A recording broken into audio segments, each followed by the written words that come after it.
This episode is brought to you by Buzzshot, Cogs by Clockwork Dog, PG's Playhouse, and Patreon supporters like you. Streamline your marketing and grow your escape room business. REPOD listeners get an extended free trial and 20% off your first 3 months with no setup fees or hidden charges.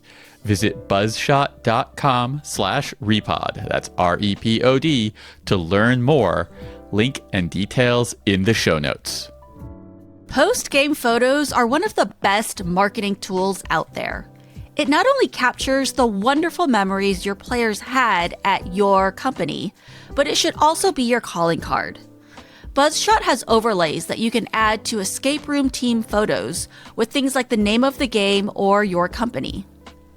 Buzzshot has also introduced feedback surveys, so you can get nuanced feedback from your customers and spot those small problems before they become big ones. Buzzshot automates all of this for you, so you can focus on the fun parts of your business. Nikayla Hendrickson of Trapped Escape Room says, Buzzshot really revolutionized our post-escape room experience for our customers. It's a fantastic product from a fantastic team. Welcome to the Reality Escape Pod, your lifeline when you need to get away from the real world. I'm David Spira, alongside my co-host, PG Law. Together, we're exploring immersive gaming from all angles, and we'll be joined by guests who really know their stuff. Today's guests are Jonathan Driscoll and Sacha St. Denis, owners of the legendary escape room company, Escaparium. Over the past decade, they have transformed their company from humble beginnings into the most significant destination for escape room tourism in the world. Among their many incredible offerings is Magnifico's Circus, a massive and emotional 2.5-hour experience with 3 performers and 2 of my favorite puzzle designs that I have ever seen. They have also previously appeared on Reality Escape Pod Season 4, Episode 5. Welcome back, Jonathan and Sacha. Thank you so much. We're glad to be here. On the journey to episode 200. The very beginning of that. We're so excited to have you back, and I didn't think it would be possible for you to top the games that brought you onto the podcast in the first place, but you clearly have, because in 2024, you had #1 game voted in the world on TERPECA, 2 games in the top 10, ranked top 10 in the world, and I think, 3 or 4 in the top 20. So it's an absolutely remarkable achievement. Yeah, 2024 was a really big year for us. Really exciting, a lot of stuff that happened. And since then, for sure, we've had a lot of people come and visit us. And wow, it's just a dream come true for us. Let's just cut to the chase and go straight into Magnifico's Circus. This game is truly a triumph. It ranked #1 on TERPECA this past year, and in my opinion, it easily earned that spot. Congratulations to your whole team.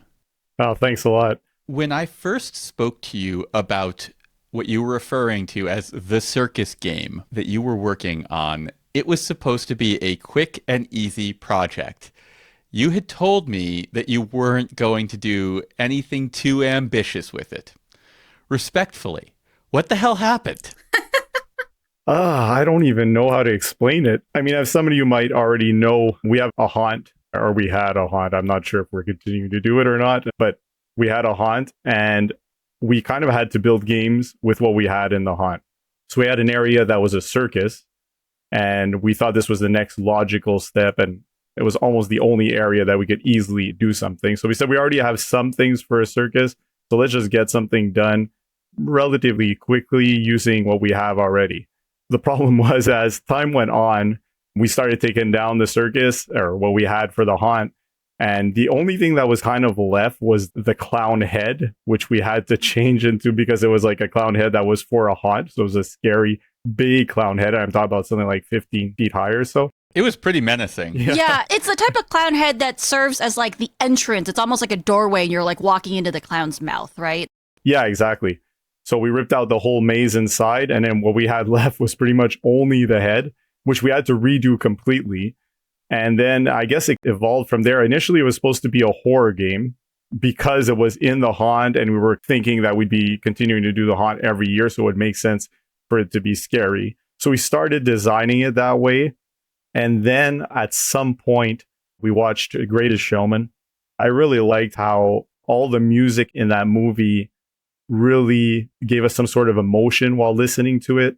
And I thought it was like, how it would be really cool to be able to get that sort of emotion. Of course, maybe not at that level. So then the game just started evolving. And I mean, it was just iteration after iteration. I don't know how many times we went through the story and changed things. And then there were certain things that were not how we wanted it to be. And then it slowly became less and less scary until one day at one of our meetings, we were just like, this is not scary at all. And we just rolled with it. Even in Cathedral, which is a horror game, I don't like to force anything onto a game. It's almost like the game or the experience tells us how it is naturally. It's a little weird to explain, but we really don't want to force anything into any of our games. So yeah, that's how it ended up being like that.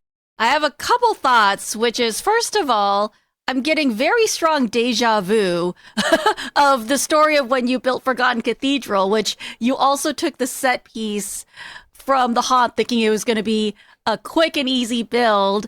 And it slowly became like the ship of Theseus. You're like, let's make the walls a little more robust and we'll rebuild that and let's rebuild this. And pretty soon it's an entirely new rebuilt game with barely any of the original props that you were hoping for a quick and dirty build. But all of that aside, that game rose to like number 3 or 4 in the world rankings. And of course, Magnifico, as we've said many times, is number 1 on it. But also, I would have loved to have played a haunted circus game. But it made a lot of sense hearing you say that you took your inspiration from that movie, because you can feel that magical sense of wonder. You know, when you had told us circus game, I was like, oh gosh, this is going to be cheesy. It's circus. Like, who goes to circus anymore? But it's not. You go in, and it really brought me back to like that childhood me of thinking of circuses as these really a little bit mysterious, wonderful places to explore. I still love a good circus. Yeah, you're not the first one to say about the theme thing for that one. But there's so much that went into it. I don't know at what point we went to Europe. There's a lot of things that Europeans have done really well since the beginning. And we dissected everything, looking at every game and why certain games are appreciated more than others. And we tried to apply a lot of that into this experience. For sure that it had to be things that we felt ourselves. But there was a lot of thought that went into puzzle design, interaction with actors. And a lot of times we do experiences, and there's a lot of positive things, but a lot of times we do experiences and we're also like, oh, I think this is going to happen. I'm so excited. And then it doesn't happen. And you're like, oh, I wish that's what would have happened in this experience. And a lot of times we learn from that as well. So it's a lot of mix of things when it comes to designing these type of experiences.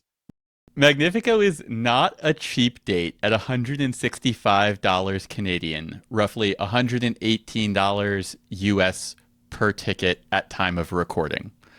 I was very skeptical of the price before playing, and not at all skeptical by the end of the game. Talk me through your thought process on the pricing of this ultra premium experience. As I spoke about in the Recon talk, I think pricing is one of the most important things. It allows us to do these type of experiences. So this is your Recon 2025 talk, which is available on the Room Escape Artist YouTube channel. Yeah, exactly. And I spoke about the importance of pricing. To be able to do experiences like that, it's very obvious that you need to price it accordingly. The most obvious one is to pay for the set and all the time spent on doing the entire experience, which this one cost us over 1.4 million, which is about $1 million US. So we had to pay for that. And the operational costs, our staff. And we also wanted to start paying our staff a little more. But we started off at 130 just to get the ball rolling and seeing what people would say after. And then we slowly moved up. And sometimes we would just increase our prices just to be able to pay our employees more. And this was something even for our staff, it was a little difficult to understand that in the end, it has to be the customers that pay for the employees, right? The money doesn't come out of thin air. the money has to come from somewhere. And we wanted to start trying to give a salary which would make sense to have a career at Escaparium, and not just in construction, but also as actors and stuff like that. And I think for our entire industry, that's something that's really good as well. Just for people to be able to say, hey, I could be an actor, a full-time actor as a career at an escape room. That's pretty damn cool. And that's something that's pretty important to us and something we wanted to do. So this was part of the reason to go up higher. We had already experienced with Wardrobe and Cathedral, and I think it was definitely an easier step to get there, but this was definitely a big step. We had people saying, you're not going to catch me alive paying that kind of money for this experience. But also we were able to permit ourselves to try it because we had all these other experiences. The worst that could happen is, it doesn't get booked as much, but it was something for the future that was also important because we want to know, can we do this in the future? Is this something that's sustainable? So it was the pricing that we had to do after making the calculations. Now we're at 165. I'm comfortable where we are right now. And I'm very happy with the salaries that we're giving to our employees. And I think the experience that the people get, we're always there repairing everything. Every Monday, I think every experience is really top tier when people come. So I can infer that from the fact that you have increased the price a few times, sales have been very good. Oh yeah, it's really good. I would not have thought they would have been as good as they are. And I have to imagine that the sales aren't just good for the game Magnifico, but they are cascading down into your other games in the building. Oh yeah, 100%. Just to give a few statistics, if I calculate from January to August, because that's the statistic I remember when I had to calculate for the tourism office, and then if I compare it to January to August of last year, 4% of our bookings were from the US, and now it was 8%. So we doubled in tourists from the US. The European went up 3 times, I think. I don't remember the exact percentage though, but European visitors went up 3 times as much, which helps a lot. And it also helps a lot for our tourism office. It's something that we could show them. And there's a lot of subsidies that are also related to people coming in here. And I also think for the industry in general, to make it more normal for people to travel just for escape rooms is something very good for everyone. Everyone putting in the effort to do these kind of crazy experiences. I think this is something that's very good for the entire community as well. So yeah, we're really happy with the results this year. You've mentioned the upkeep of Magnifico. The costuming in this game is gorgeous. But my understanding is that beauty is not without pain. Tell me a little bit about the journey that you've been on. The costumes is its own little world. The costumes is a lot of work, and we really wanted to bring a lot of detail and small detail to each of the characters so that they really got to portray who they were. With layering them and bordering them, they have a lot of different small details, and costumes is a daily task.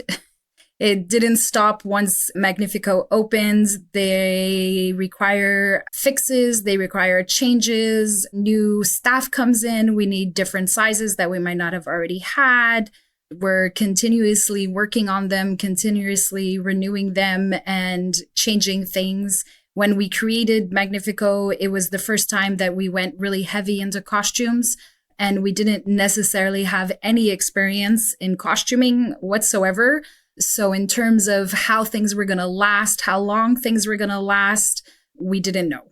It's a constant learning experience, and it's a constant fixing of costumes nonstop.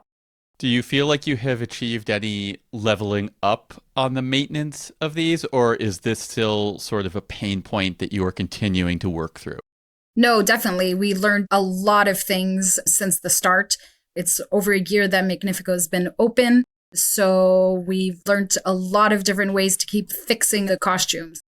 If you could share one lesson about costuming with other escape room creators, what is the lesson you would share? Good question. Don't use feathers? Probably, but I'm still hanging on to those feathers because I love that detail. We keep coming back to that, trying to decide if we're going to get rid of them or not, but we're not. No, I think the biggest thing would be really knowing the quality. One of our costumes, which is the one we're fixing the most, was our cheapest one. We decided one of the characters we were going to cheap out on, and now we're paying for it. where the ones that we spent the money and we spent the time and we added all the detail, those are going strong. The latest game at your flagship location in Laval, Quebec, Canada is Control-Alt Reboot. Now, this is a complete redesign of your cyberpunk game, Raincore. What is the story behind this complete rebuild? Well, I was never 100% happy with Raincorp to start off with. I'm sure that's not a secret. We modified it like heavily-ish 2 or 3 times, and it just wasn't what I had in mind personally, and I think a lot of people would agree. I think it was something we just weren't satisfied with. It wasn't complete and polished for us. I love your games, and of the big games that you had produced, it was easily at the bottom of that list. It's not to say it was a bad game, but it felt to me like it had never quite hit the levels of everything else you were doing. I knew that, and I think if you told me that even back then, I would agree with you. It felt a little soulless, I should say. Like it was a little bit empty. We wanted it to feel a bit like an action game, and it wasn't really there. There were some really cool parts of it. I know. Lumo would disagree with you, by the way. Yeah. Like Lumo, yeah. Lumo was definitely a big part of that. Can you explain who Lumo is? He's a character that you come across in the new game. He was there in the old game as well. And he is your little sidekick. He comes along with you. He's a little robot that you meet within the game and travel along with him. Very cute. He is just the cutest robot that could. Now he's a version 2 of him, though. The actual other one is somewhere in the game. But yeah, we made a whole new, much better version of him. And he interacts with you, so he really personalizes the experience as well.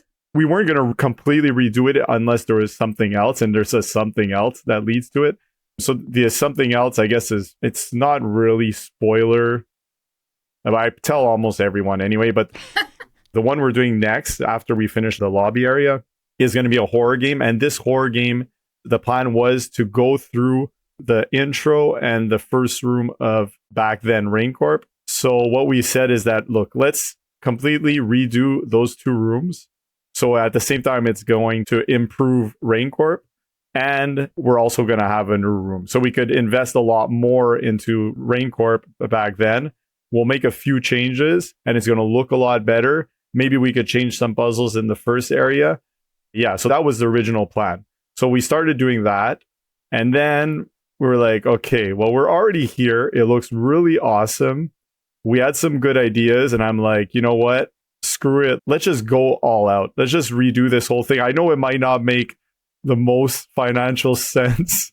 I always talk about financials and everything, but also there's a lot of passion involved. And sometimes it makes sense when you're in a position where you could permit yourself to do something that's less financially viable. We did keep things like Lumo's still there. The layout is pretty much the same, but we put in $500,000 into it. So just to show how big of a difference it is. Every puzzle is different. It's a game that kind of was like, you know what, let's do whatever the hell we want with this. And yeah, I personally love it. It was one of the most fun games to work on. So there are good reasons that we did redo it. Now it's one of our best games. Okay, so you took your old game, Raincorp, and you rebuilt that into Control-Alt Reboot. But what were some of the things that you were trying to fix with Raincorp, and how did you solve for that in the new game? There was a lot of big empty areas. So that was one thing that was relatively simple to fix. Also, the ceiling was not, it was just like a warehouse ceiling. So in all of our other games, we have an actual ceiling, and we did it in Magnifico. We don't want to do that anymore, where you see this ceiling of the warehouse. Things that we learned in Magnifico as well is, interaction, having characters and using characters as puzzles. I think as Richard Burns puts it in one of his pieces. On roomescapeartist.com. We'll link to it in the show notes. That was actually a really good piece, and it's something that I refer to always. I never actually thought of it directly that way, but it's something that I think is really important. And we started using a lot more in Magnifico, and we wanted to do that as well in Reboot. There's also the intro part, where again, we were testing out new things with making it more interactive instead of you just sitting there listening to an intro. You're there and you're part of the intro, even more than any other game that we've done. And then just we leveled up in everything else since then, like big time, like our sound, our lighting. There's actors now. Before there was, I guess, in the intro area, and I guess Lumo was also an actor, but we wanted to have more actors in there. But in general, yeah, the mistakes that we did were just things that we weren't maybe that great at back then, and the emptiness of the room and Lumo. Oh, version 1 of Lumo was text to speech. And the problem with this is that you ask Lumo something and then we got to type everything, even though we had some canned responses. It was still like, if you asked a question, we got to type everything, which takes 15, 20 seconds. And then Lumo would answer you. So it was never that great of an interaction, even though Lumo was a big hit. Lumo could have been much better. It was also the AI voice that was being used since it was text to speech. And now Lumo is the actual voice of the actor. So that part improved a lot, what they can do. And also the actors themselves have leveled up a lot. Like we were talking about back then when we had RainCorp, we had only Voodoo and RayCorp back then. There was not really any acting in any of our games. We hadn't done any workshops with any of our staff. Like nowadays, we only hire people that do improv or are actors. And back then, we just hired people to be GMs, I guess. And we would just put them show them how it works and put them in the game. So also the quality of the acting went up a lot since then. So that's all these little things that I think make the experience a lot better now. And I think that after Magnifico, we learned a lot of different things about creating a world, that the players were actually stepping into the story and believing that they were part of it. And I think that's something that RainCorp didn't necessarily hold true. And I think that was one of the things for us that was important to change. When people played Magnifico, they would come out and say how they forgot that they were playing a game and how they were really alive and living the story. So when we went back and changed RainCorp into Reboot, I think that was something that was important for us in evolving the experience towards something that was more theatrical, puzzling, gaming, and immersive art all together. That's a really good point. In our new experiences, I feel like it feels more like a movie where there's things that happen. The world is out there. You're affecting the world and the world reacts to what you're doing.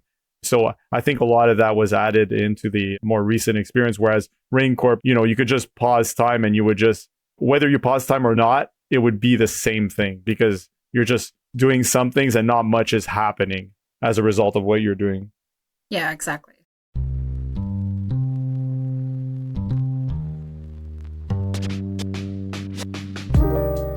Interviewing Jonathan and Sacha kind of feels to me like most days because Jonathan is always in our Patreon Discord channel chatting with our community.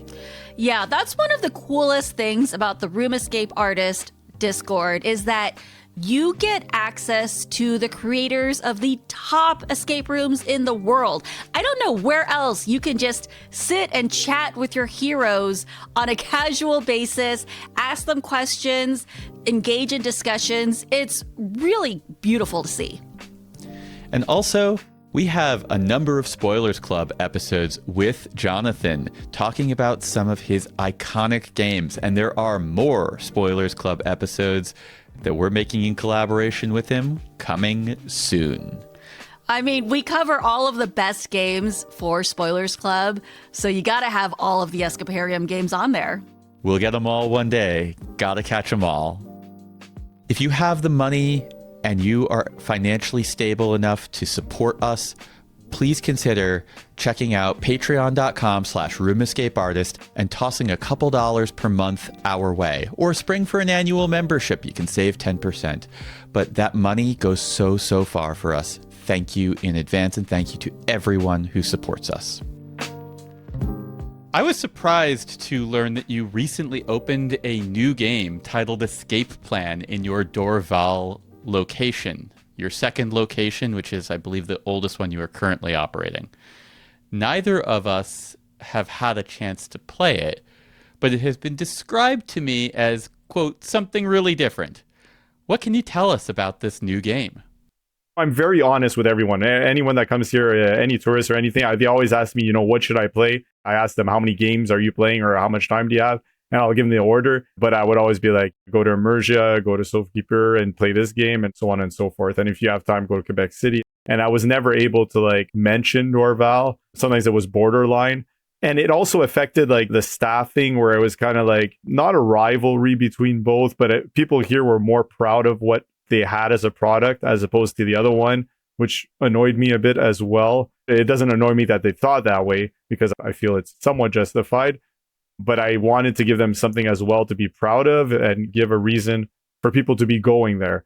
We also had a small build team that was there that redid the whole lobby, which is pretty cool. Now it's actually like a little village kind of thing. So we tested first with that and see how that went. And then it was like, okay, can we move on to something else?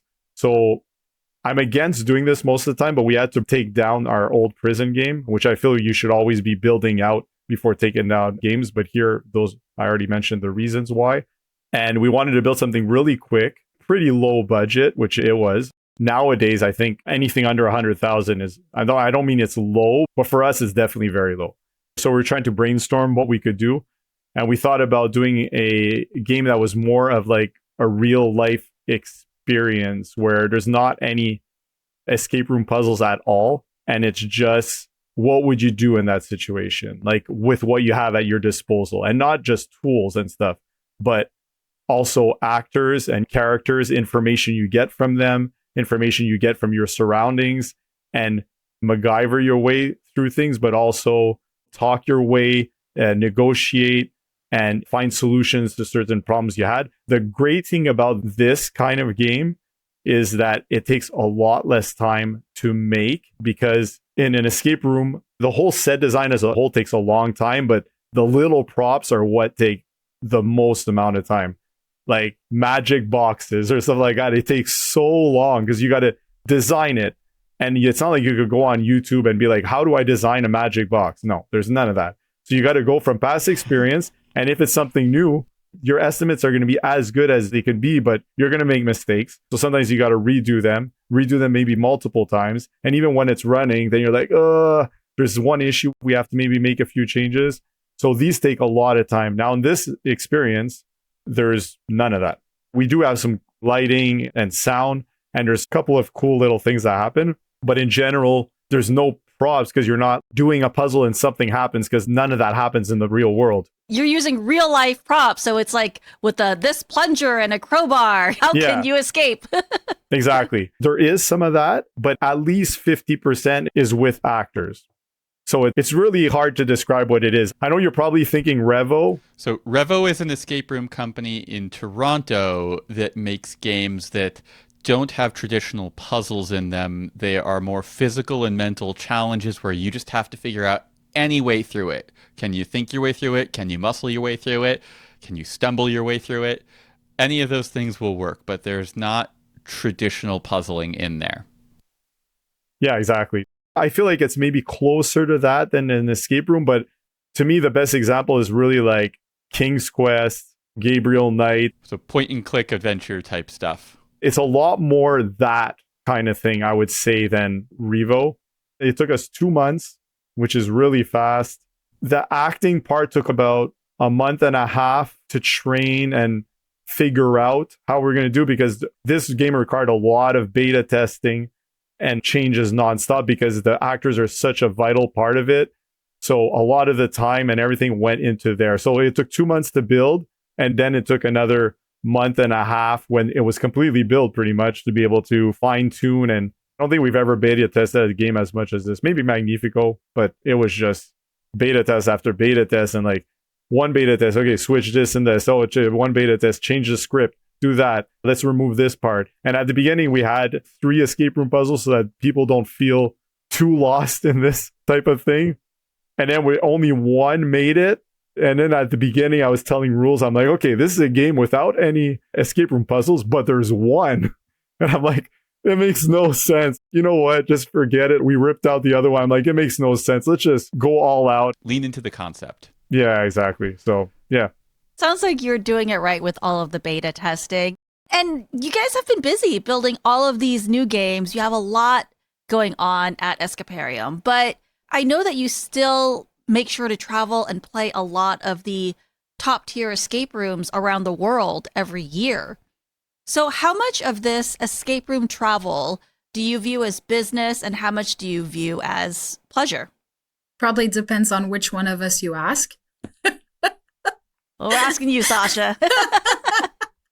I think it's really a mix of both. Our passion is escape rooms, so playing them together and with other players is something we really enjoy. But I think it's also important to know what the industry is all about and where it's leading. So playing the games is the best way to do that. I can't say they're always fun, depending on where we're playing. Playing 40 horror escape rooms in 5 days might not be that fun for all of us. But you're a good sport about it. Sasha's notoriously afraid of horror rooms, but you do it anyway. When I was in Athens, Greece, by true and actual happenstance, was in Athens at the same time as you both. Yeah. Lisa was there for work, which is what brought us there. We had truly not planned anything. But you had a booking to one of the more popular horror games there, and they wouldn't get me a booking. So I snuck in with you guys. And Sacha, I got the impression that your relationship with horror games has grown more complicated. You used to be just afraid, but I saw something in your eyes. You looked a little shell-shocked at the point in the trip that I saw you. Like, how you do it? I'm not even sure. I'm definitely not a participant when we play horror games. I noticed. I'm just present and trying to survive. Is this like me at haunts? I used to go through haunts with my eyes closed and my hands over my ears. Like, why am I even here? That's pretty much it. Yeah. Yeah, she's a trooper, though. I would not have thought she would have done all these games. And like, we did all the scariest games, and she did everything. I was super proud of her because it was like, I see how scared she is, but she didn't back out of any of them. She did them all. She didn't give up at any point, and she's truly scared. I think when you have a really large imagination, it makes it worse because you're just imagining what's going to happen, and the possibilities in my head are endless, even though they're not realistic. Has any of this gotten easier for you? No, I don't think so. It's hard to believe, but trust me, I think she's saying the truth. I fully believe you. I've seen it. Jonathan, do you like horror games yourself?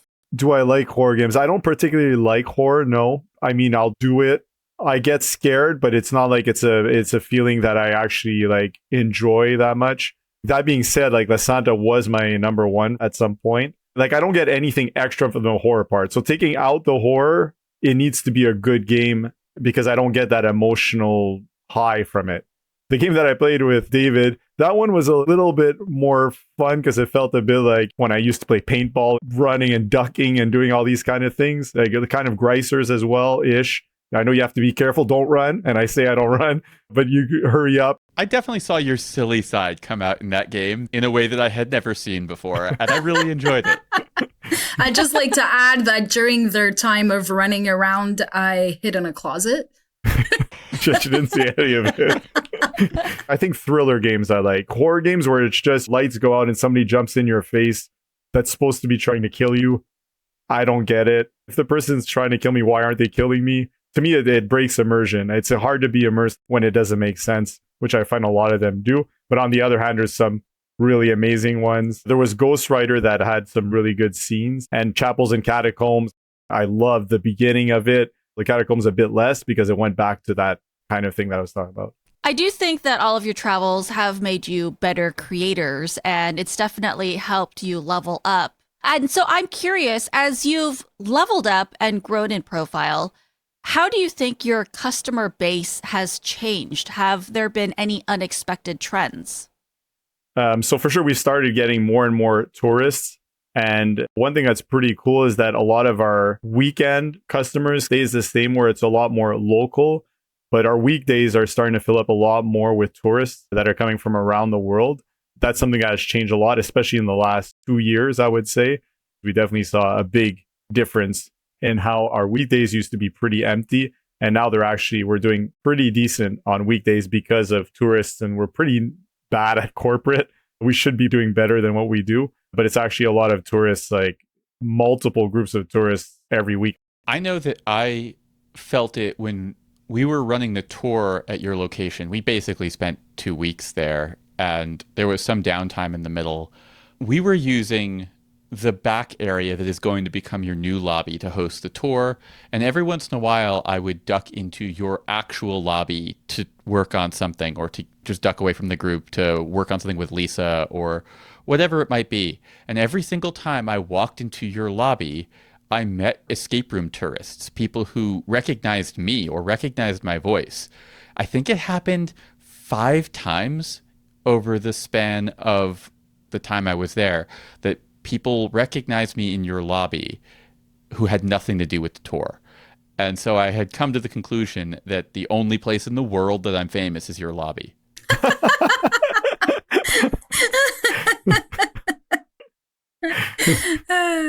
Oh, that's funny. But yeah, it's crazy. I would have never thought that even like 4 years ago, I know that people started traveling. I forgot, when was the first tour? Like in 2021? 2021 was supposed to be 2020. Something happened. But before, yeah, exactly. But before, I would have never thought that the industry would be where it is today in terms of traveling and in terms of everything. Like I would have never thought, especially in this amount of time.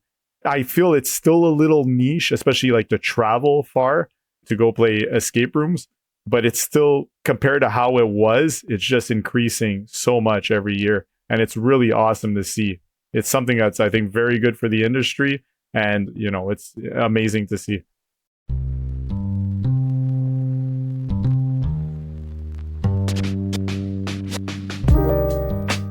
What do you get when you mix pals, puzzles, and trivia? That's right, it's PG's Playhouse, our newest podcast where you can play along with our guests through some games featuring a blend of wordplay and trivia. Then I share an interesting bit of trivia, lore, or history based on the episode's theme. It's a sticky situation. For our game in episode 22, foods and phrases have been stuck together. Each answer will be a food item that has an overlapping word with another well-known phrase, object, or title. If I said, the simplest explanation is usually the most likely to be correct, especially when it comes to long, thin, and delicious mollusks, what would be your answer? Stick around to the end of this segment for the answer. I don't like molasses. It's gooey and sticky, and it gets everywhere. It can literally pull the fillings out of your teeth if you're not careful. Not that I have any fillings. Now imagine a 15-foot murderous wave of molasses barreling towards you, because that happened in real life. In this episode, we're diving into one of the sloppiest disasters in American history, the Great Molasses Flood of 1919 in Boston, Massachusetts. To listen to this episode and all the rest, check out PG's Playhouse, available on Apple Podcasts, Spotify, wherever you get your podcasts. You can just search for PG's Playhouse or click the link in our show notes. This episode even has a bonus lateral thinking puzzle. And did you get the answer for the simplest explanation is usually the most likely to be correct, especially when it comes to long, thin, and delicious mollusks? It's Occam's razor clams. Simply delicious. So, Sacha, I spent a week at Escaparium this spring helping David with the escape room tour, and I had the chance to see a lot of the elaborate plans for your upcoming lobby experience. So can you paint a picture for us of what you're building there right now? Yeah, for sure. So we're creating a new experience within our lobby. It's going to be our lobby and a cocktail bar, but it's going to be a really layered experience. So all of our escape room players will be coming through this area. The actual lobby of Escaparium will take place in the cocktail bar. So all of the beginning scenes of the escape rooms, when the game masters, actors come and get you, it's all going to be taking place in there, but it's going to be layered. We're going to have actors specific to the cocktail bar. experiences within the cocktail bar, which will have cocktails and food that will also be part of the experience. We're going to be playing with textures, flavors, visual effects on those aspects. But there's a lot going on. It's a lot of set design. And Jonathan was talking before about how the escape plan game didn't have any of those small props and those little magic boxes that take a lot of time. I think the lobby is going to have a lot of that. There's a lot of creatures. I don't know how happy my construction team is with me all the time about that when I go tell them the kind of thing that I want them to be creating. Like animatronic creatures? Yeah. So when you mentioned that there's going to be separate experiences in the lobby, is that going to be included in the price of the ticket when you buy an escape room? Or is this like a separately ticketed experience? Or is it something that comes with, like when you order a certain drink, that drink comes with a little experience? Like, how does that work? So I think that there's many different ways that's going to work. We really wanted a place for our players who want to keep talking about their adventure to be able to go afterwards and continue staying in an immersive world, which the cocktail bar, I think, will be able to do that. It will complete the Escaparium experience. But we will have different kind of experiences. Some of the experience will come when you order a specific drink or a specific food at the cocktail bar. There will be experiences that you reserve and pay for, which will actually be in their own separate closed booth. Those ones there are going to be much more escape room-like with a storyline and actors specific to those tables. And then you'll have random actors that go around and go up to random tables doing their own story for the bar itself. This sounds absolutely incredible. Paint a picture for me of what this will be like when I step foot in it. What's the vision? What does this look like? What does it feel like? How does it work? All right. So when you walk in, the first thing that you're going to see is a crashed spaceship exterior. So what's happening in the cocktail bar is we have a cargo bay where one of the spaceships coming in crash landed, and you have the entire spaceship that's inside Escaparium's building now because it crashed there. We wanted to keep it like our escape rooms where it made sense that it's there. So we're not all of a sudden in outer space. We're still at Escaparium, but the spaceship has crashed into the building in the cargo bay. And so the crew of this spaceship wanted to fix their spaceship. And doing so, they decided to open a cocktail bar to make money. They're space smugglers. And so that's why there's all these creatures, artifacts on board. And they decided they loved running a cocktail bar, so they decided to stay. This makes complete sense to me. Like, I'm totally bought in. So that's the gist of it. Look forward to having many a meal and drink in whatever crazy lobby you end up producing. Awesome.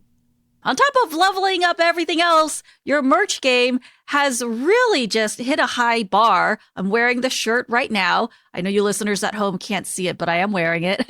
You have great t-shirts. You have these really cool 3D printed statues of key characters from the games and even a plushie, which if you've played this game, you've probably gone home with this plushie. What has been working for you in terms of merch sales? It's going a lot better than I thought it would. I'm not a big fan of merch in general anyway, but it's particular characters that sell a lot better.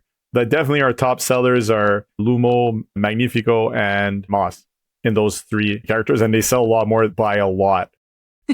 I think it was a really smart decision to create characters that are like mascots for the games, you know, so they're already memorable. And then on top of that, you have the merch, which reinforces the memory of that character and of the good time that you had at the game. So I think having this cute merch is absolutely great for your branding as well. Yeah, it's pretty awesome that people come out of the game and then they want something like that. That's a pretty cool feeling because that means that game had an impact. That character had an impact on them enough that they want a memory of that character. If we go back a few years, I don't think I would have thought that something like that would happen. So it's really cool. All three of those characters are really strong characters. I'm not surprised that they sell well. They're strong as actually written characters, and then they are also aesthetically interesting and they just look good. What are your long-term aspirations for your merch? I'm not sure. I've always wanted different type of t-shirts. Like right now we have just the one general Escaparium one. We might have wanted different ones, one for each game. That's something that maybe we wanted to add. We're going to have a nicer merch store once the new restaurant is done, or lobby area. There's going to be like at the end of a ride at Disney, for instance, you always go into like a store.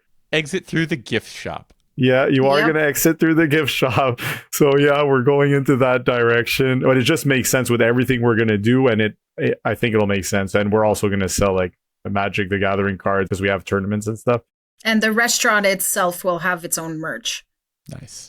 Yeah, I'm seeing a souvenir tiki cups, souvenir glasses. I want the whole set. I feel like you're going to need a sign that says escape through the gift shop. Yeah, that's true. That makes sense. But yeah, so it's a lot more tourists that will buy that than locals, but we still sell quite a bit. Especially of those three characters, it's a lot more than I thought we would. Our 3D printing machines can't keep up. All right, Governor, how's it going? Alex from Cogs here. Today, I bring you a different sort of Cogs user. For the last 5 years, Cogs has been an integral part of the technical theatre course at RADA, that's the Royal Academy of Dramatic Art, helping students create their escape room projects and beyond. You're about to hear from Matt Leventhal, the head of lighting at RADA, and what he thinks of the system. Okay, Matt, open your trap. So Cogs has affected our workflow in so many different ways, and once we were able to start learning how to use Cogs, suddenly we went, oh my god, look at all the different things that we can do, and realised that it was an opportunity not just for sort of lighting and sound nerds to have fun on a new bit of software, but also for us to be able to build things and create things which shows don't normally ask for. Cogs never limits the project at all. We don't think of Cogs just for escape rooms. We think of Cogs as a problem solver for all the different types of entertainment that we work on. What a lovely man. Sure said Cogs a lot, didn't he? If you'd like to know more about Cogs, go to cogs.show or find us on Instagram or TikTok. We also have a YouTube channel, The Cogs Lab, if you'd like to listen to the new Inventures podcast. If you fancy giving us a go, get an exclusive 50% off our starter set plus free shipping by using the code REPOD, that's REPOD, at checkout. Cogs, Cogs, Cogs, Cogs, Cogs, Cogs. Cogs. Jonathan, this year, we mentioned earlier, you spoke at our convention, Reality Escape Convention, and I was so proud of the talk that you gave. And part of the pride of that was not just in the quality of it, which I thought it was an excellent talk, but also knowing how hard you worked on it. You really pushed yourself in a way that I have not seen a speaker push themselves, mostly because, hope you don't mind me saying this, you were not comfortable in this role. Talk to me about the journey that you went on making this talk possible. Yeah, well, the talk itself, it's something that I really wanted to do to give back to the community. I thought that it could help out a lot of people, and it's something that I definitely wanted to do. On my end, I've always struggled a lot with public speaking. Give me a couple drinks, I could go and do karaoke. But when it comes to something serious, I get really nervous. Even like I went to a school for my nephew, like absolutely loves Escaparium. And he's like, I want you to come speak at my school. And I guess I will. And I'm like so nervous. It's just, I don't know. There's something like I've been looking at like ways to try to fight through that. But even there, it wasn't in front of people. And obviously you were there. You saw how nervous I was. And I had to fight through all that.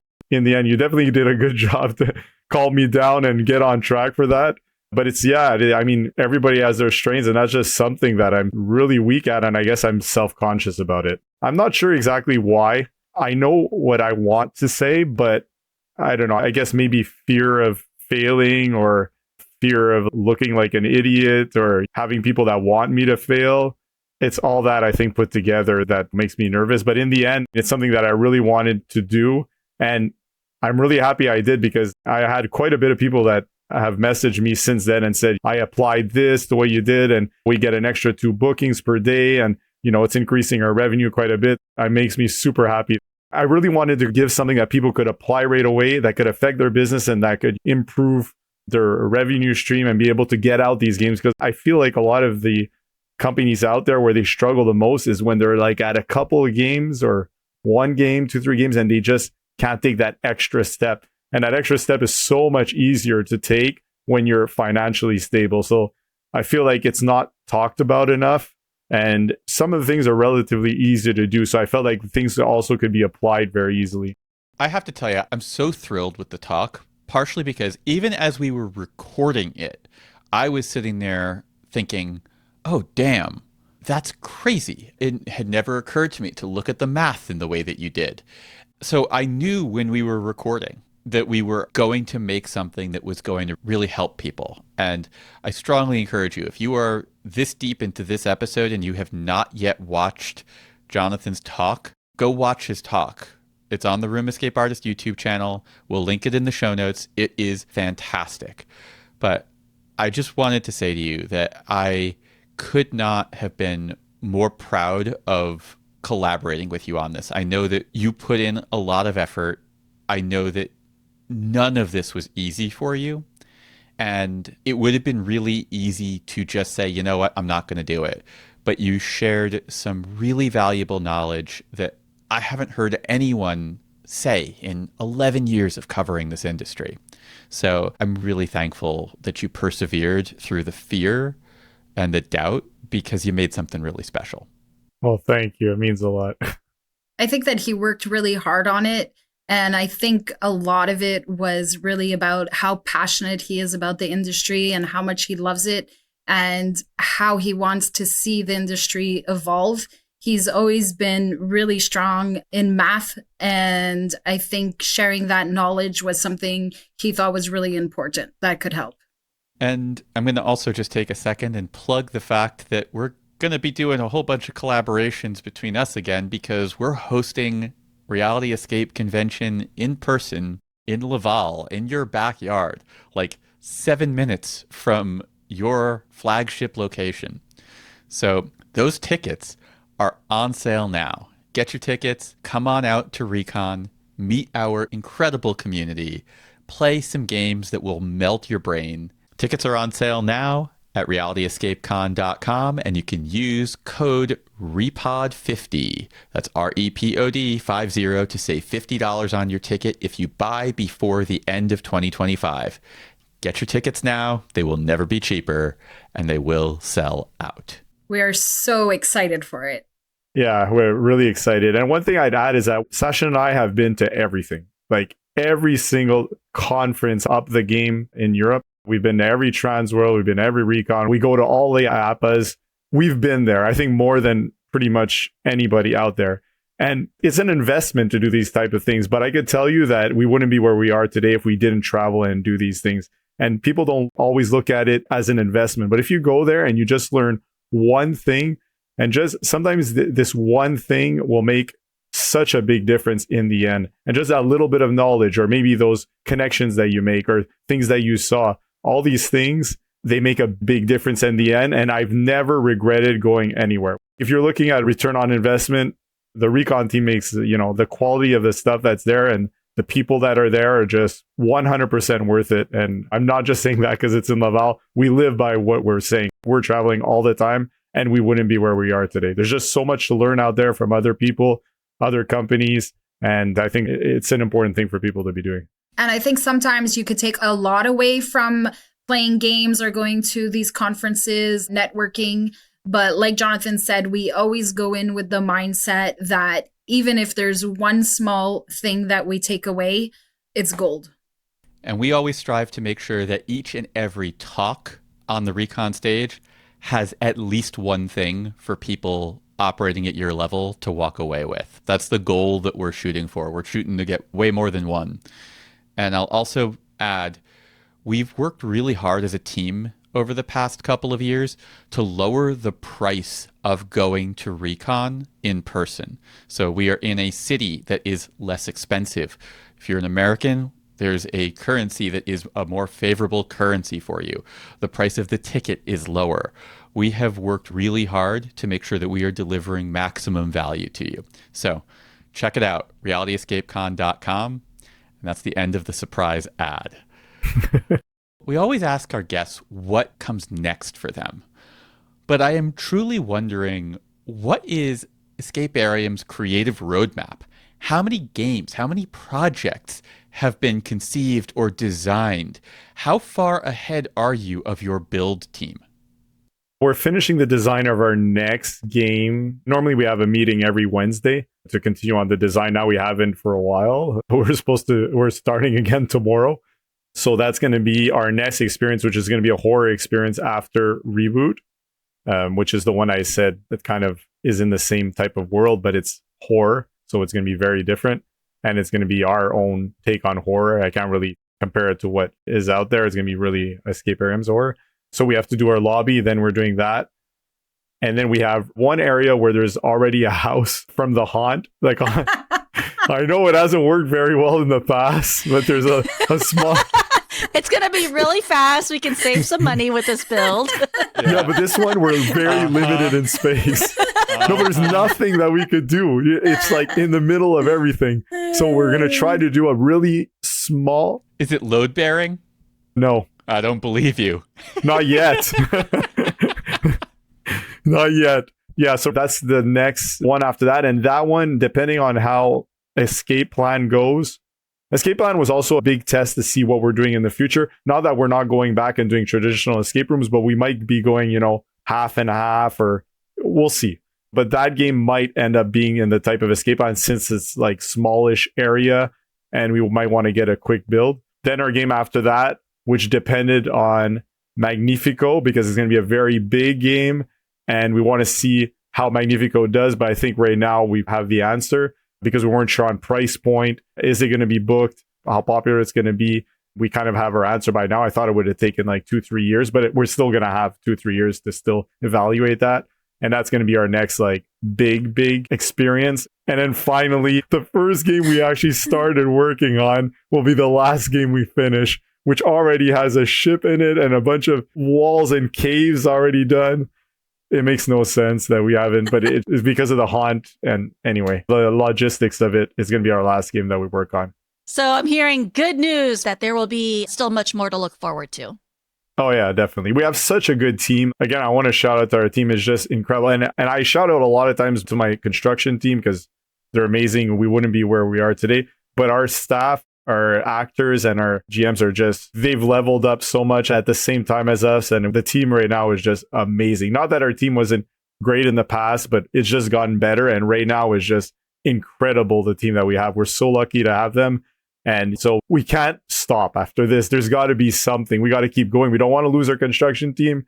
And, we want to keep pushing with what we have in the team that we created, give them new experiences to act in and all that kind of stuff. It's funny that you're mentioning your team because that's really what I want to be closing out with. You have built an incredible team at Escaparium, and I've had the pleasure of getting to know many of your people over the years. Do you have any advice for other owners when they are considering how they should start to build a team? When we started hiring more for company values, I guess that's when things started getting a little better. And in terms of, we were looking more at, would this person fit in with what we're doing? Are they the type to work hard and be able to admit to mistakes and be able to correct them? Either you're in the construction team or actors or whatever you do. That's kind of the way that we look at it. So when we started hiring that way and figure out what we wanted to represent as a whole and how we wanted to go forward, I felt that's when it started changing. But everything else, you got to start somewhere. And yes, you'll make mistakes hiring. You'll hire maybe the wrong people or people that are just won't fit in with the team, but it'll just keep improving and you'll learn how to deal with people. It's tough to deal with people. It really is. And I'm sure I'm hard to deal with a lot of times, but it's something that, we got to learn to do. Falling back on the company values seems like a valuable kind of North Star. Whenever you're confused about anything, you could always look back at that, and I'm sure that will help guide you along the right path. Jonathan and Sacha, what is the best way for people to follow you and your work or to connect with you? Again, I'll say like last time, we're pretty bad at that. We do have a TikTok, we have an Instagram. I don't really deal with that. And I know that we're not very active on that, a lot less than others. So I'm not even sure what the handle is. So I can't even tell you, but Social media all-stars. We'll put all of the links to their social media in the show notes. yeah, I'm not a social media guy, sorry. But yeah, escaparium.ca. If there's any questions, I'm on Discord. It's pretty easy to find me. If anybody has any questions or wants to talk shop or any advice, I'm glad to help. If you want to chat with him, join the Room Escape Artist Patreon. He's always in there. You can ask him tons of questions. Yep. Jonathan, Sacha, thank you so much for joining us.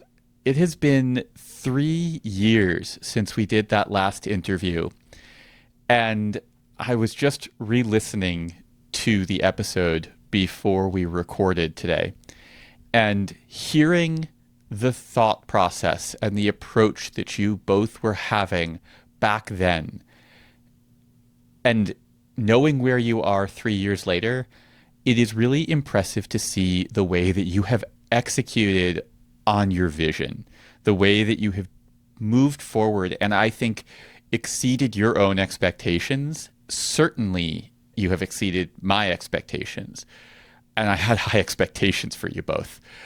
It is just incredible to watch as you both have grown into leaders within your company and within our industry, and I cannot wait to see what you continue to produce with that incredible team of yours. Thanks for joining us. Thank you so much. Thank Really you very appreciate much. it. And a shout out to you guys too. I mean, what you've done for the industry, it means a lot. You've leveled up a lot as well. I've listened to past episodes and I see the difference, and that passion that we have, we definitely see it in you guys and Recon and everything. And this industry wouldn't be where it is today without people like you and what you do for the industry. Thank you very much. And yeah, I can't wait to see what we as an industry will build together for the next years. You heard it here, folks. If you want to be the number 1 company in the world, you got to listen to Reality Escape Pod. I think that's the lesson learned here. Definitely. It definitely helps. This episode of Reality Escape Pod is produced by Teresa Piazza with support by Lisa Spira and Richard Burns. We're edited by Steve Ewing of Stand Inside Media. Music by Ryan Elder, who also did the music for Magnifico Circus.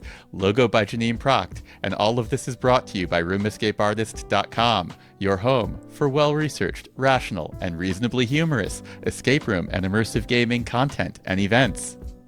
Thank you to our highest tier Patreon supporters: Derek Tam, Breakout Games, Escaparium, Pat Dupin of Olivier Escape, The Ministry of Peculiarities, Panic Room, Rex Miller, Mark of Keystone Escape Games, Byron Delmonico, Karen, Mystery Unfolds, and Andy Mincer. Thank you so much for your ongoing support. It means the world to us. If you've made it all the way to the end of the episode, you're still here, looks like you had a pretty good time listening, we would love it if you took that good time and left us a review. Leave us a 5-star review on Apple Podcasts or on Spotify. It helps with making people find our podcast, and it even helps us with getting guests on the show. And if writing a review is a bridge too far, just share the link to an episode that you like with someone who you think will appreciate it. Word of mouth, that is the thing that helps us grow. Thank you so much for supporting us, however you're doing it, whether it is on Patreon, with a review, or just sharing a link. We appreciate you. So when we were in Greece, we played an escape room named Mama, and I had spoilers because I can't go into horror games without spoilers. And I decided there's this part where you need to go one by one into something. And I decided I was going to be brave and I was going to do it, and I could go alone and I was going to be fine. I wasn't going to die. Everything was going to be absolutely fine. And then it didn't work out that way. You did die. You're live from the underworld. So when that particular thing happens in the game, one person is taken alone. And of course, they chose me to do that. And I ended up in this room with my hands like against the wall, kneeling. And at the beginning, I was still breathing. I'm like, you're okay, everything's going well. Until I realized that I was actually the person that was alone and that everyone else was in the other room together. And then I started panicking. And then I realized like there was this tent on the far end of the room, which I was assuming I definitely had to go to. And then I just completely panicked, and I was like, you would have thought an axe murderer was actually going to come in the room. I was screaming and sobbing, and Heather was like looking through this crack of the door saying, don't worry, I'm right here. I can see you. And Jonathan was like walking in the black hallways where he wasn't allowed, and the people were screaming, you can't go there. And he's like, no, I just need to get to her. You can put me in the room, just take her out of the room. I'll take her spot. This sounds like an actual horror movie. And I know my fear was absolutely ridiculous, but in the moment, I was a complete mess.